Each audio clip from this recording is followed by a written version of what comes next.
I can't believe we waited a whole year to watch this movie. I had built it up so much in my mind. Just life is just full of disappointment. Welcome to Screens of the Stone Age, the podcast where scientists review movies about prehistoric people. My name is Josh Lindell. I'm a PhD student studying Neanderthal teeth, and I'm here with... I'm Kim Plomp. I am a bioarchaeologist. I study human evolution and health and disease. And I'm Ross Barnett, a paleogeneticist looking mainly at phylogenetics of felids and other Ice Age animals. Happy anniversary, everybody. This episode marks a full year of Screens of the Stone Age, which, as far as I understand about podcasts, is a pretty big milestone, because most podcasts don't get past about 10 episodes. I can't believe it's been a year. I know. It went by so quickly. So to celebrate 1 year of making podcasts, we have decided to watch Encino Woman, the long-lost sequel to our favorite movie, Encino Man. And I can tell what you guys thought about it, but I have to admit, I didn't hate this. It could just be that my standards have changed since Neander Gin. Baseline recalibration. There was a bit more of a plot line than Neanderthal.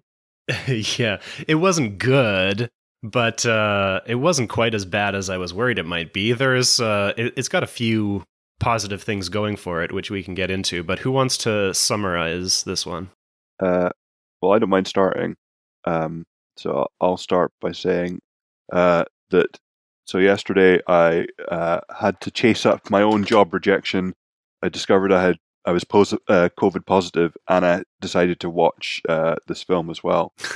So I only watched the first 15 minutes, and then I gave up, which I'm sorry to break to you guys.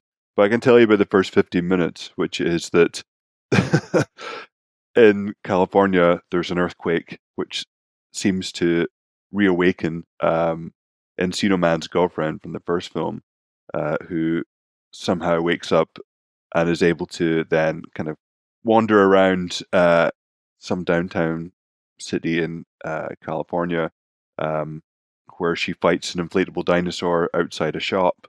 She encounters the main character, who's called David, who's a total loser.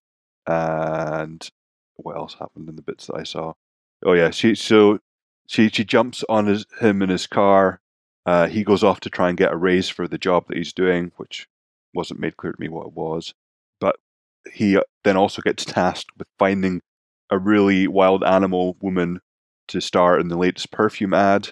Somehow the Encino Woman breaks into his house and chases him around. He gives her food. She kisses him, and then I got bored and just gave up.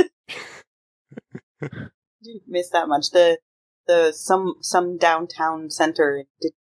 Where did you say it was? Some downtown where? California, somewhere? California, yeah. It was Hollywood. All right. Okay.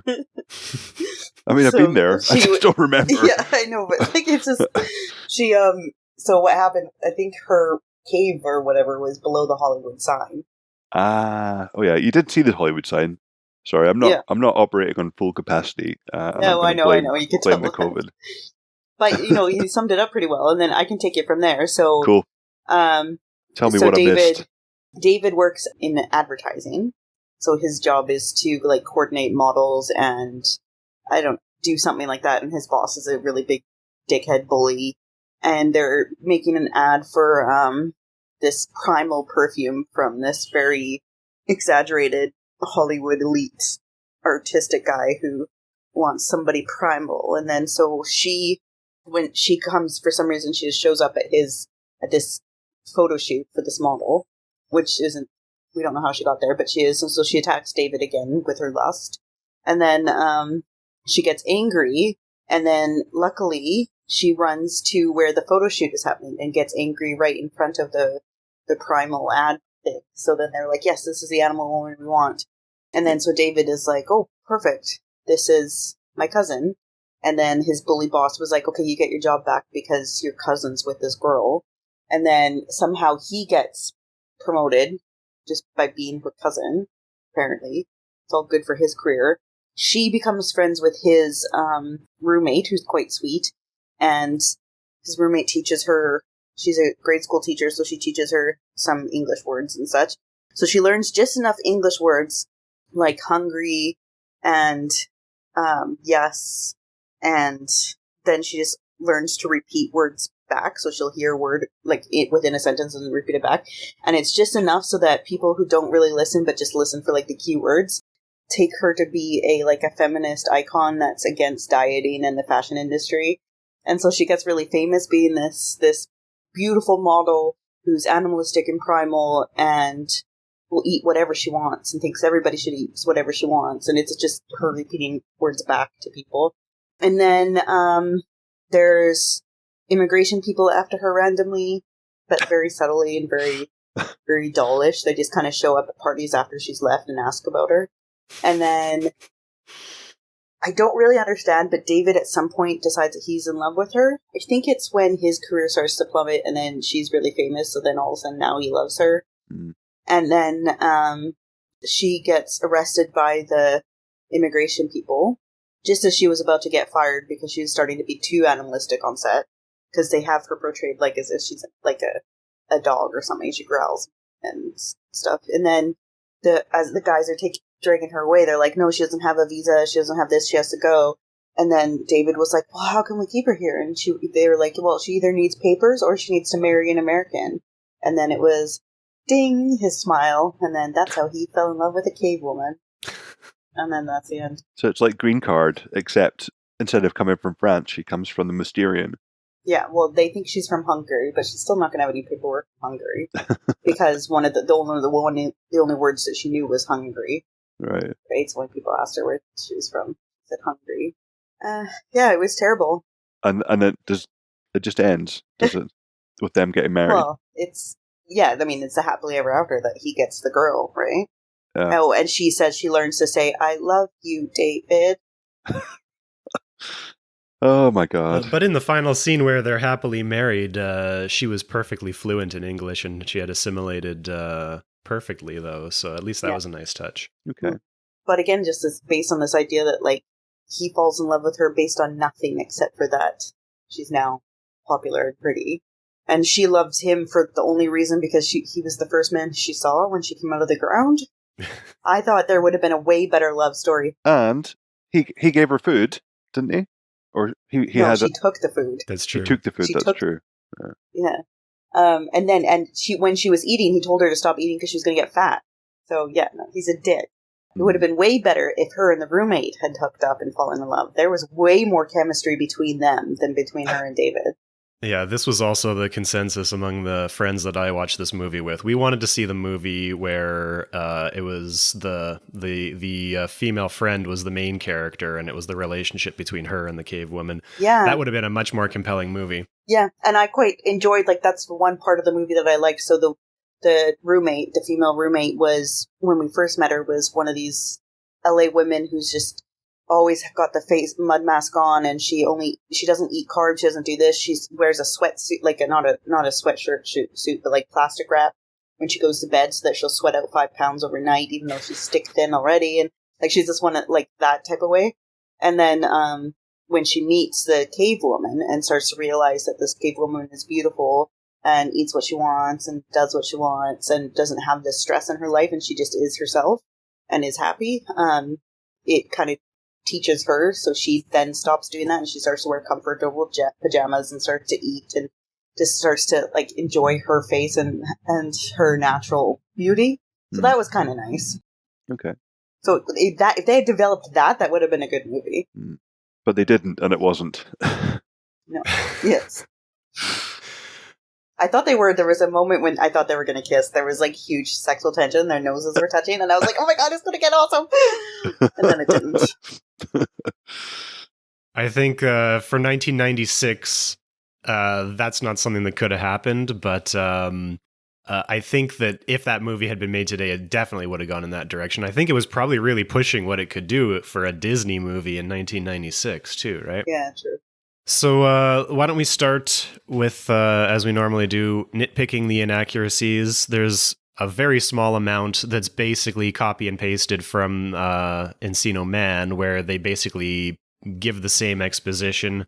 So I guess there's not that much to nitpick that's going to be different from our second episode, but most of it comes from the classroom scene again, like happened in Encino Man, except in Encino Man it was a high school classroom where they were learning about prehistory, and this one it was a kindergarten classroom where they were drawing dinosaurs. But on the wall in this kindergarten classroom, for some reason, they had a march of progress on the wall, which said had the title of 4 million years of human evolution. And just like with Encino Man, I wanted to pause the movie and read all the details on it. But of course, the only way to watch this movie is on a VHS copy that somebody recorded off of Sunday night Disney show on TV in 1996. Yeah. And it's got this terrible hiss all the way through it, and it's so blurry. So I couldn't read anything except for Homo erectus and Homo sapiens, which is that's all I got fine too. Yeah. And then the little girl, and this is how they figure out that she's a cave woman. Is the little girl says, "She looks just like the cave woman," and then we're supposed to see this, the similarities between this yellow silhouette of a blonde woman running, who's the Homo sapiens, and then this blonde woman in the thing. You're just like, well, yeah, every woman does. Like, that's anatomically modern human. There's nothing. I don't know, it was crazy. But another one of the positives for this movie, that march of progress on the wall, this is the chart of evolution where you have going from ape to man, and it's always, we've seen different versions of this, it's always men. But on this version, it's a march of progress with women. Mm-hmm. Which is the main positive thing about this movie is that it's very focused on women. It's not, I mean, the main character is a man, unfortunately, but this movie probably passes the Bechdel test better than any other movie we've ever seen. There are many different scenes where women are talking to each other and they're not talking about men. They're mostly talking about dieting. But, I think that still technically passes. Yeah, it maybe passes in the letter, but not the spirit. Right? Yeah. But, I mean, the March of Progress is still wrong. It's just, this is a different the March of Progress is still wrong. Well, and they had it in yellow, so I'm not sure if it was just that it was in yellow, but it looked like it was all blonde, white women. Like, even the Homo erectus, everybody was blonde and white. Okay. Well, yeah. Which is not how it would be. Homo erectus evolved in Africa. And the Encino Woman herself is also blonde and white, every other woman we've ever seen in any other caveman movie we've watched. Yeah. And then obviously there weren't cavemen 300,000 years ago in California. Especially not ones that had spears with metal tips, which is what I noticed in the few minutes that I watched. Is that the spear that she's kind of poking everything with has a metal tip. And it says on the background radio that she's from the Mysterian, which is what they said in Encino Man as well, isn't it? And they say, so there is a radio, so when David's in his car before he sees her, he's listening, and the radio guy is talking about the earthquake, and it says it opened up like a crack in Hollywood Sign Mountain or whatever, and the archaeologists are really excited because they found a bowl, another and tools, and animal skins. And then this comes up a few times throughout the movie where they're always like, yeah, but because it's evidence that she could be the cave woman because they found a bowl and stone tools and animal fur. Yeah, they were pushing the Mysterian bowl thing. But then you don't know if they're doing that because they watched Encino Man and they thought Mysterian bowls are obviously very important, or if they thought this is a funny joke and we're going to keep pushing it. Yeah, I don't know. But what I did notice in the 10 minutes I watched is that the Encino Woman is wearing what looked to be pretty authentic reed sandals. So the sandals she's wearing look like they're made from reeds, which is an authentic American technology, and on which there are kind of preserved sandals from, the past 12,000 years that were worn by First Nation immigrants into the Americas. So I thought that was quite neat. They could have put her in, I don't know, like leather boots or something, animal skin kind of fur boots like they do in 1 million years BC, but they put her in kind of woven sandals, which I thought was quite good. Well, and she's wearing the typical fur bikini sexy thing too. But they could have put more fur, and they could have had her in boots, but they didn't. That's true. Even though in the opening scene they said it was that humans were freezing. Yeah, So she probably would have been right. it would have made sense. Reed boots. Or, fur boots stuffed with reeds to keep you warm, because that's one way you can do it. In the classroom scene, there's a little more exposition where this science teacher walks in a lab coat pulling a mounted human skeleton for some reason. And after the friend Chris got the idea from the little kid that maybe this was a cave woman, she was asking him what he thought about these new finds from the Hollywood Hills, and he says, priceless artifacts millions of years old, almost as intriguing as when they found the first walking tribe in Africa a few months ago, and the guy in Encino. Mm-hmm. And there's a lot to unpack in that. So first of all, he's saying millions of years ago. Could just be that he's a science teacher at an elementary school that actually doesn't really know that much. Because I don't know if they specifically say how old she is otherwise, but obviously there were no people in North America millions of years ago, and there were no modern humans millions of years ago either. Well, so she can't be millions of years old. In the opening, it was 300,000 something, like they said the year. And then that's when the earthquake happened and she got trapped. So that's how old she is, what I'd say.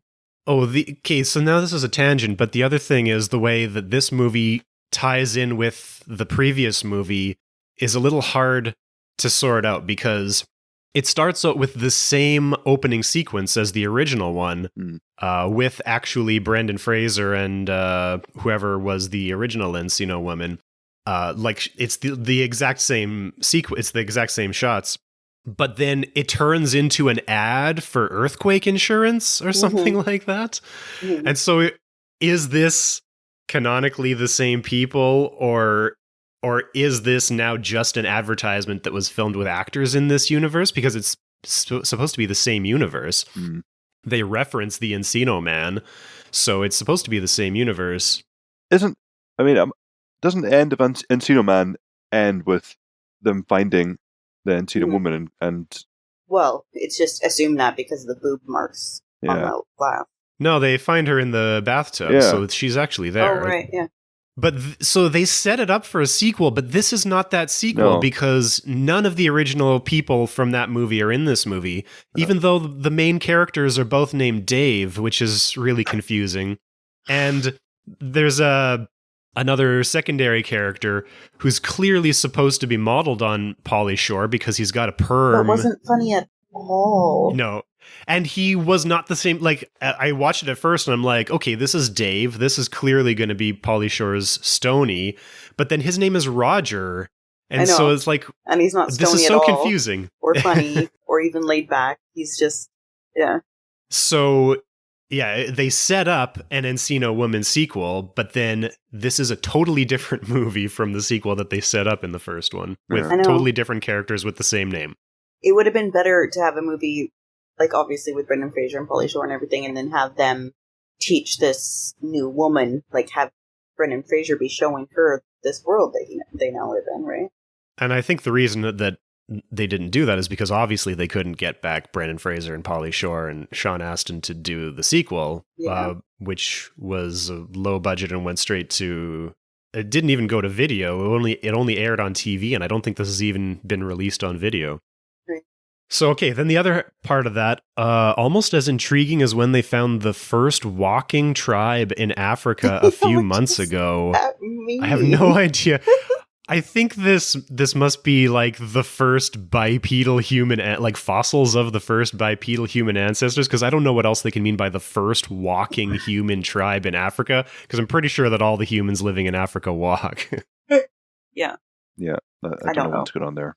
And then the radio later is reiterating the finds, and it describes the artifacts they found as Mousterian-era bowls, arrowheads, and spears. And so there are no bowls or arrowheads from the Mousterian because pottery wasn't developed until much later, and bows and arrows weren't developed until much later either. So neither of those things existed. Spear points would have existed in the Mousterian. And they also say a glacial coffin that may have contained a human being. So is that Encino Man then? Because he was in a glacial. Oh, she was right. I see. I think this was her coffin. So we just didn't a coffin. watch her Encino Man wasn't in a coffin. He was just frozen in ice. And he had to get thawed. So she didn't have to get thawed. Just broke open like in Planet of the Apes. Yeah, and I guess she immediately thought maybe she was lying there for a few hours before anybody found her and thawed out in the sun. Yeah, could be. But then they just would have found a puddle. So that's about all we can say about the science, because that's pretty much all they say. I mean, they do come back to it a few times, but they kind of just keep saying the same things. She finds some anthropology books and shows her pictures to be like, is this where you come from? And she recognizes it. I guess she also draws sort of cave paintings. She's drawing with the kindergarten children, and but not she's in the drawing style people of hunting a cave mammoth. paintings. Like she drew in the No, it's definitely she drew in a cartoony style. And it was like a modern style too, with like perspective, right? Which is not something that you really see in any kind of art until relatively recently. Well, I don't know. I mean, some of the Pleistocene art has kind of attempts at perspective. Like I'm thinking of some of the panels in Chauvet where you have, things that are nearer to the viewer are superimposed on things that are further away. So you have like a Pride of Lions where the kind of you see more of the closer one than you see of the further away ones. But yeah, definitely perspective is something that's seems to be one of those technologies that was found and then lost for quite a long time and then brought back. And it's difficult. And it is difficult. Yeah, it's not just even when you're learning art. It's a difficult thing to learn. Yeah. Another thing we could talk about is they've nicknamed her Lucy, or I guess they've named her Lucy. Mm-hmm. And so they don't make this reference explicit, but of course Lucy is a reference to a skeleton of Australopithecus afarensis, which was discovered in 1971, I think, in Ethiopia. Yeah. I thought it was 67. And that's why it's called Lucy. So I thought it was maybe it's later. I mean that's definitely the earliest it could have been found. I think it was in the 74. Okay. They found her. 1974? Mm-hmm. Yeah, the reason it can't be older than 1967, Ross, is because... So Lucy's named after the song on Sgt. Pepper's Lonely Hearts Club Band album, Lucy in the Sky with Diamonds, which they were playing on repeat while it was being found. Sgt. Pepper's came out in 1967. And they sang at the camp when they were celebrating the night. That's a pretty relatable part of that story, because I can just imagine being in the field and finding something big and then celebrating all night with... I mean, now we have Spotify on our phones in the field, but you can imagine in 1974, you've got probably one cassette tape. Yeah. So you just play that cassette on a loop. But it's just lucky that it's one of the best albums of all time. Yes. So Lucy is not modern human. She's an Australopith from Ethiopia. She's famous because she's only 40% complete, but where she does have fragments, so we can see part of her shoulder, part of her elbow, part of her knee, part of her hip. So we kind of, even though she's not complete, we get a good idea of her locomotion and her posture and her movement and her evolutionary adaptations. And she existed about 3.2 million years ago. So nowhere near 300,000, but still, it's cute that she got named Lucy. And for people who aren't archaeologists or paleontologists, I think people a lot of the time imagine that you can find like full, complete skeletons in the ground, but that pretty much never happens. So a 40% complete skeleton is still one of the most complete Australopithecus skeletons we've ever found. Hmm. And if you look at pictures of it looks like there's barely anything left. Like, I think I've heard that 40% complete excludes hands and feet, because you never find hands and feet bones. So if you include hands and feet bones, it's more like 20% complete.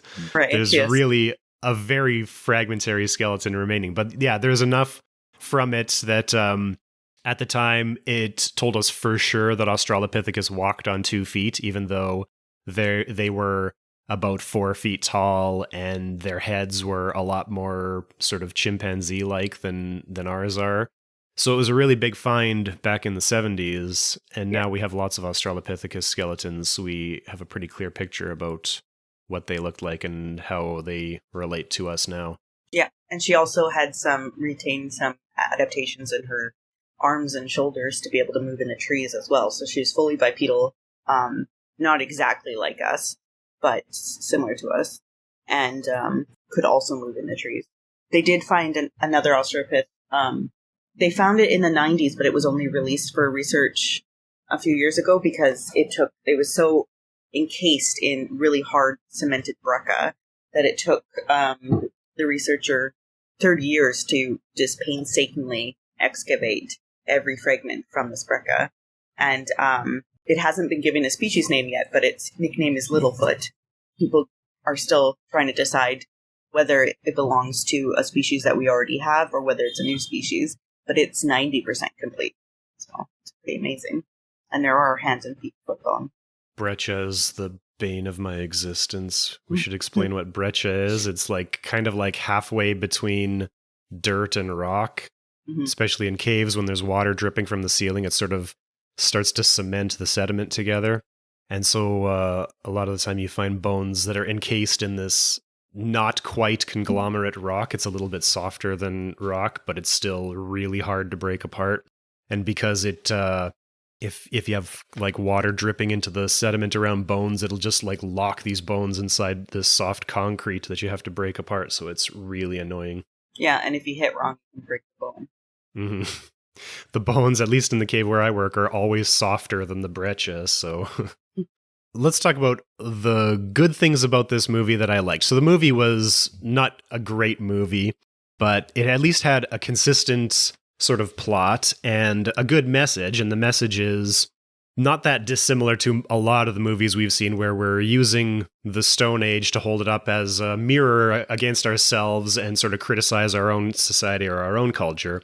And the message this movie decided to tackle is body image and dieting and how bad that is. And so the whole premise, like you said, Kim, is that Lucy comes from the Stone Age before we invented the 90s version of the ideal body image, which in the 90s was super skinny. And so everybody in Hollywood is dieting, and then Lucy shows up and doesn't have any of those cultural ideas and starts a revolution to stop dieting and eat whatever you want, which is a great message. And I think it has a lot to do with the writer and director of this movie, who is actually also the writer of Encino Man, the original. Oh, really? This movie was written and directed by Sean Sheps.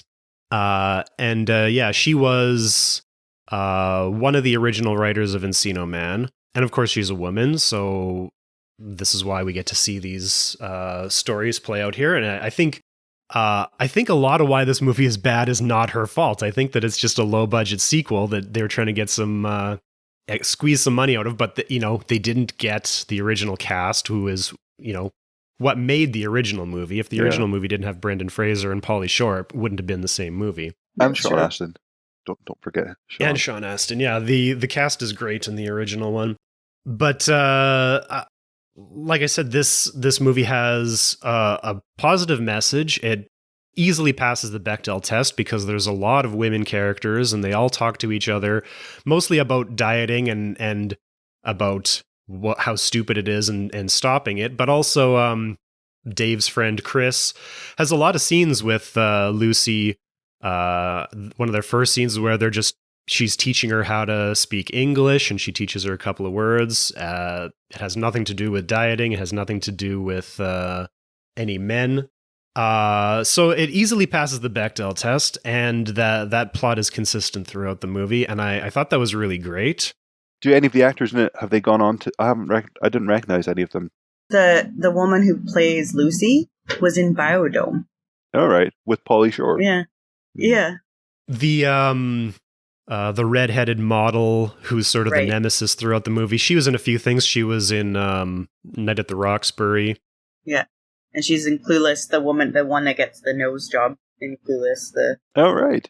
Also popular. Is that the one that says, my surgeon says I shouldn't do any activities where balls fly at my face? Yeah. Yes. Yeah. That is a great line. Sean Sheps, the writer and director, of course, wrote Encino Man and also, I think, another Pauly Shore one, Son-in-Law, I think. And she was an actor in a few things. She had a small role in the original Terminator. And then later, she was a writer for Weeds, the TV series. So she did quite a bit of stuff.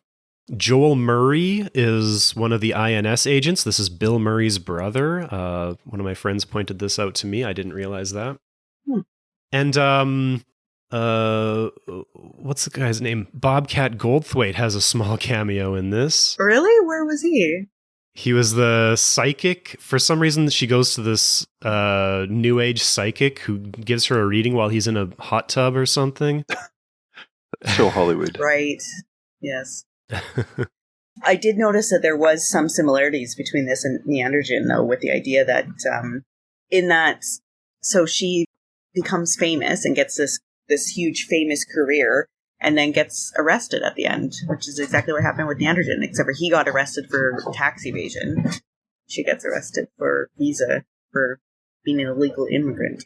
There are deeper connections than that, too, because inexplicably, when they first meet in this movie and they're getting to know each other and they're doing like the montage where he's cleaning her up, which is copied directly from the original Encino Man, for some reason it shifts to a black and white silent film for that montage, which is exactly what Neandergen did as well. And it's weird to see it in Neandergen and it's weird to see it in this movie because it's totally out of place. But I wonder if the writer of Neandergen had seen this movie and was basing a lot of it on this one because it has a lot of similarities with Neandergen. He's like, I can make this a better movie. And he couldn't.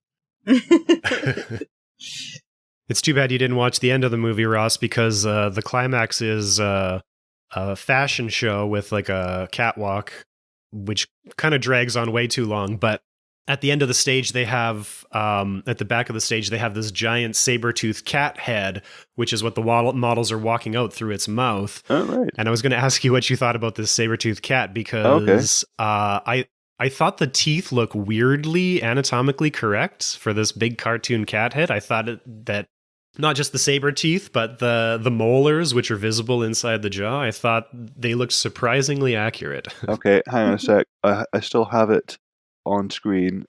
Okay, well, while you're looking, Yeah. I'll talk about how weird it was in the agency, the advertising agency, that they had cow asses, like three-dimensional cow ass was so figures weird. coming out of the walls everywhere. Like, what was that?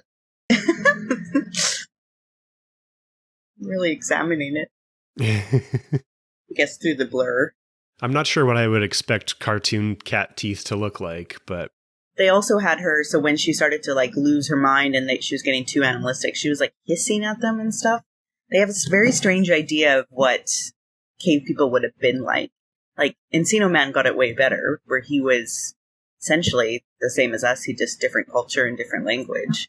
But they had her acting very animalistic and strange. they also dropped her voice an octave in a lot of the scenes where she's just yelling or roaring. Yes, especially when she was doing her photo shoot, when her first photo shoot where they dressed her up in this very 90s model outfit and hair, and she wasn't doing anything because she doesn't understand what they want her to do.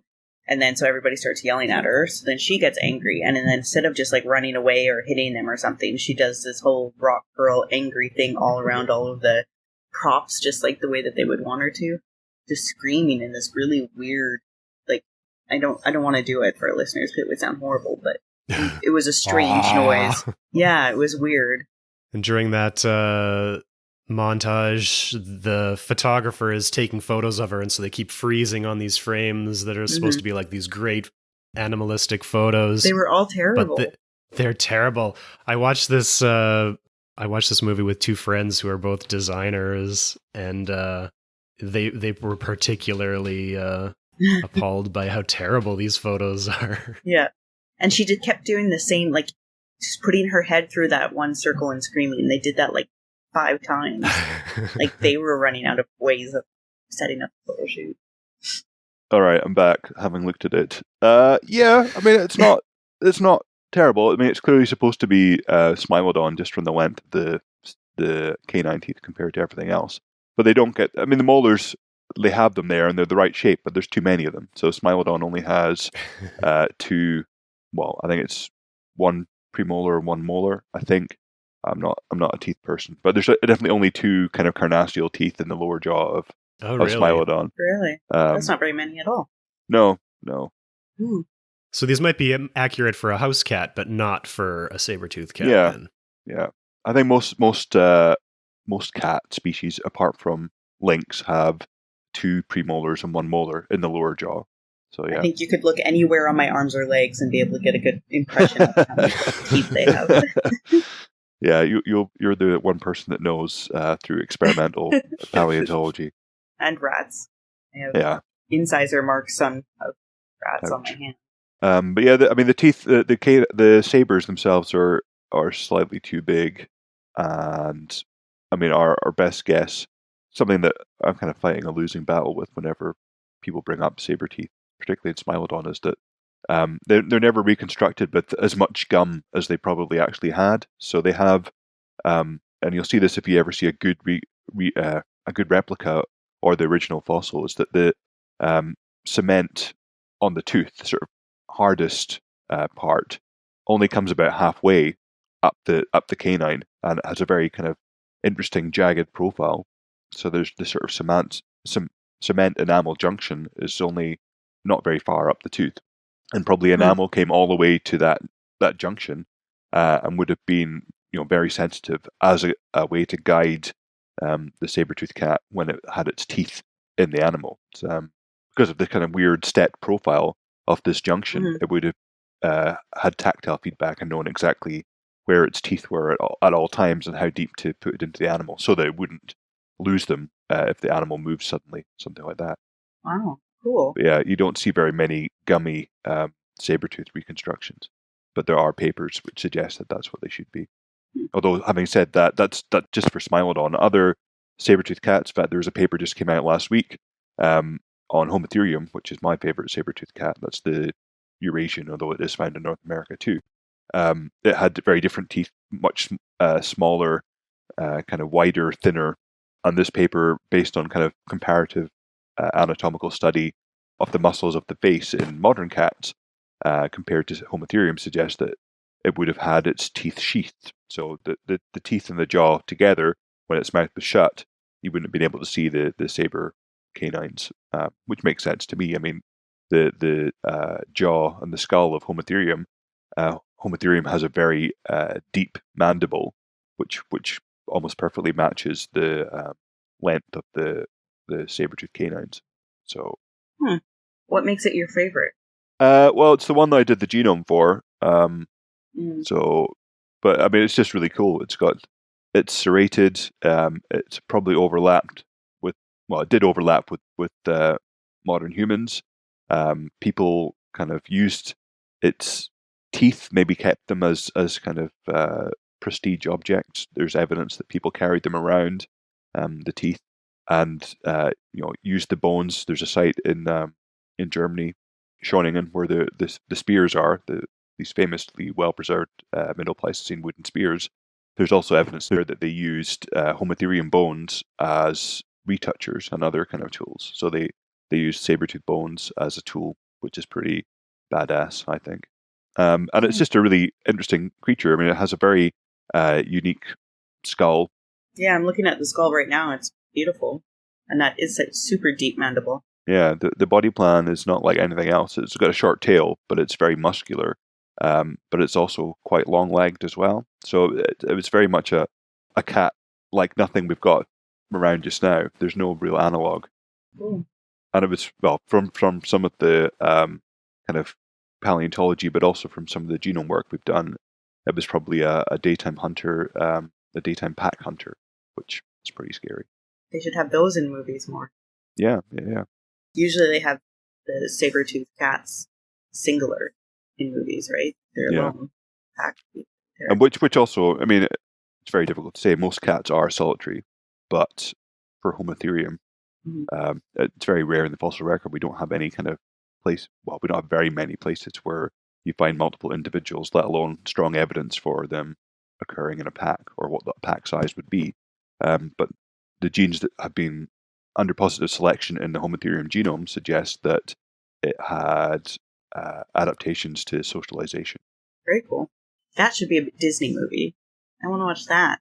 The coming of age of a little Homotherium. Yeah, in some of the later Ice Age movies, they have, as well as Diego, they have other saber-tooths which are supposed to be Homotherium. But I gave up, I think, after Ice Age 2. I didn't watch any of the other. Well, since we're like the bottom of our list, we've broken through the floor of the barrel. I think we're actually into digging into the earth now. Well, I think we said about what we can about this movie. Do we have any reflections back on the past year of doing this and what our plans are for the future? Seems like an appropriate time to think about that. Yeah. I mean, I've definitely watched movies that I've never heard of and never would have watched. And then I've also watched movies that have always been on my list that I've just never gotten around to, like Planet of the Apes and stuff. So, yeah, I would echo that. I think on balance, probably more movies that I never would have watched than ones that I wanted to. But, you know, it's you've got to take the rough with the smooth. Yeah, and it's quite interesting like when you're concentrating on it and watching it this regularly, you get a really good idea of the media portrayal of prehistory and stuff. And I think it does encourage us to all to think about doing a better job. The fact that, you know, all these films have dinosaurs and cavemen and the March of Progress and all these other kind of things which are mostly laughable to amateur and unprofessional paleo people. Yeah. But the message is still not getting out, or at least we're not selling it as interesting enough that the kind of popular media is willing to take it. Yeah, we need to sexify it. So there are still a handful of good Ice Age or caveman movies that we have yet to review, but there's also a ton of really bad ones on our list. So maybe in the upcoming year we can expand our reach a little bit. We've recorded these out of order a little bit, so our next one after this is going to be Jurassic Park, which is fully outside of the Ice Age or human evolution, but that one's going to be a good episode anyway. Maybe we can broaden our scope so that we can talk about some better movies, like maybe some archaeology like Indiana Jones or The Mummy or something like that. What do you think? Yeah. Yes, please. Yeah. I mean, and we still have we have more sequels to do too, like Planet of the Apes, and that's all I can think of. Oh yeah, the first of the new generation of Planet of the Apes with James Franco is a pretty good one. I kind of like that one. Yeah, so hopefully we can get a good guest. Mm-hmm. Well, are we going to make this a slightly short episode? I think so. Yeah, I guess so. I mean, Ross didn't even watch it. I know. But you're a trooper. I can't believe you're still sitting up. I'm heartened that you guys liked some of it. I just thought, nah, life's too short. I never said I liked it. Well, oh, sorry, I liked the idea that Josh they said did. diets were bad. I think it was a great movie for the 90s. The message is... Did you watch it in the 90s? Is that what it is? Is it kind of... No.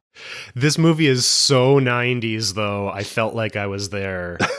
Probably the part that I enjoyed the most was the Disney commercial part with the family looking out, because that reminds me of my child. Like, that is what was on Disney movies on Sunday nights or whatever, right? All right.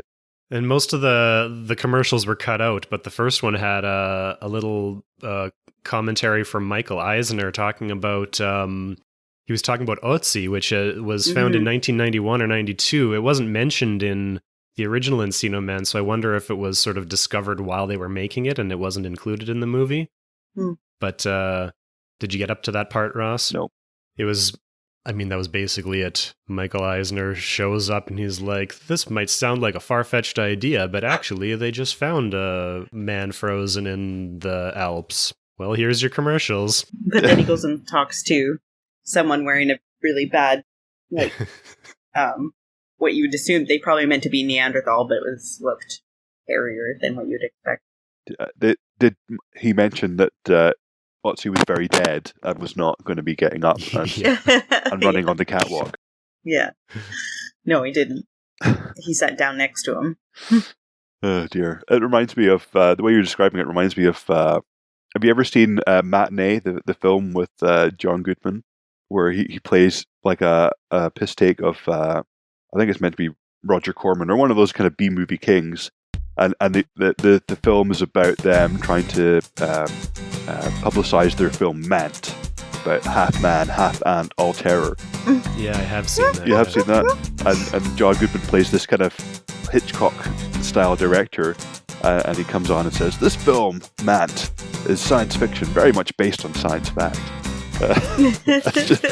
Yeah, I think that's what Michael Eisner trying to say that SotSA is like Encino Woman. That makes me think of.